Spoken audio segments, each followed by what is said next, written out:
भोग हैं शब्द, स्पर्श, रूप, रस, गंध। 5 ज्ञानेंद्रियां, इन पंच तन मात्राओं से पूरी सृष्टि भरी हुई है। मनाखष्टान इंद्रियाणि प्रकृति स्थान कसति। मन रूपी नेता को लेकर के 5 ज्ञानेंद्रियां सदैव विषयों में विचरण करती रहती हैं। संपूर्ण विश्व को भोग कहते हैं। शब्द, स्पर्श, रूप, रस, गंध, ये पंच तन्मात्राएं हैं। ये पंचभूतों से हैं। आकाश, वायु, अग्नि, जल, पृथ्वी, शब्द, स्पर्श, रूप, रस, गंध, 5 ज्ञानेंद्रियां इनको भोगती हैं। अब इनमें जो धर्मयुक्त भोग हैं वो भगवत प्राप्ति के सहयोगी हैं, और जो धर्म विरुद्ध भोग हैं उन्हें पापाचरण कहते हैं, और वो पापाचरण जीव की दुर्गति का कारण है।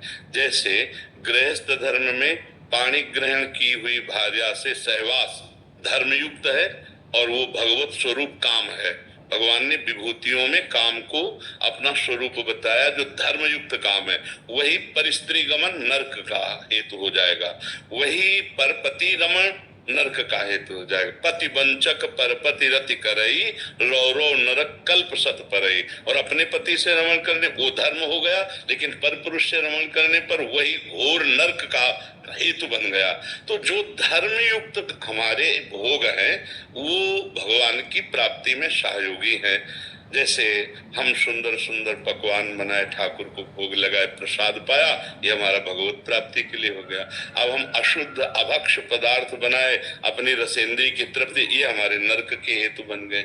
अब हम सुंदर चरणामृत ठाकुर जी को स्नान करा के पान कर रहे हैं, और जल अर्पित करके पान कर रहे हैं, वारी करके पान कर रहे हैं, ये हमें भगवत प्राप्ति कराएगा।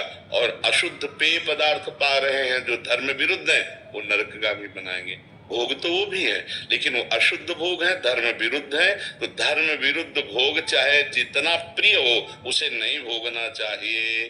अधर्म युक्त भोग जहां हमने स्वीकार किए तो बुद्धि भ्रष्ट हुई, जीव नष्ट हो गया। अब आजकल ज्ञान ही नहीं है कि क्या धर्म है क्या अधर्म है। जो लिव इन रिलेशन में रह रहे हैं उनको धर्म का ज्ञान होगा, जो बॉयफ्रेंड गर्लफ्रेंड ब्रेकअप फिर बॉयफ्रेंड गर्ल, ये धर्म का ज्ञान होगा। व्यभिचार प्रवृत्तियां बढ़ रही, जो व्यसन कर रहे हैं, जो नाना प्रकार के छल कपट कर रहे हैं, ये सब अधर्म युक्त विषयों का सेवन करके दुर्गति को प्राप्त होते हैं। आप समझ पा रहे हो। और गृहस्था धर्म में क्या मर्यादा है, हमें लगता है कि भगवान सबके हृदय में बैठ करके शिक्षा देते हैं, ज्यादा जानने की जरूरत नहीं है।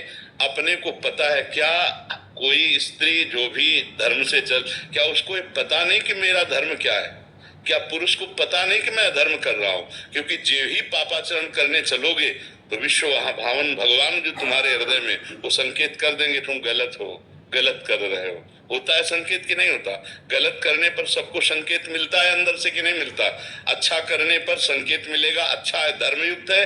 गलत करने पर वो बहुत धीमी स्वर में होता है। कोई भक्त ही अंतर्मुखी पहचान सकता है, नहीं तो उसकी बात कोई अंदर जो परमात्मा गुरु बैठा उसकी बात न मानकर मनमानी पापाचरण किए जाते हैं। इतना तो पता ही है कि धर्म किसे कहते हैं अंदर से, और अधर्म किसे कहते हैं। ये तो लगता है ना मैं गलत कर रहा हूं, पर वासना भोग प्रवृत्ति प्रबल होने के कारण हम अंदर की बात न सुनकर, संत बात न मानकर, धर्मशास्त्र की बात न मानकर जो मनमानी आचरण करते हैं वो भोग हमें नरक ले जाने वाले हैं। और जो तस्मात् शास्त्रम प्रमाणन्ते कार्या कार्यो व्यवस्थितो, वो भोग वो कार्य हमें भगवत प्राप्ति कराने वाले हैं। विजय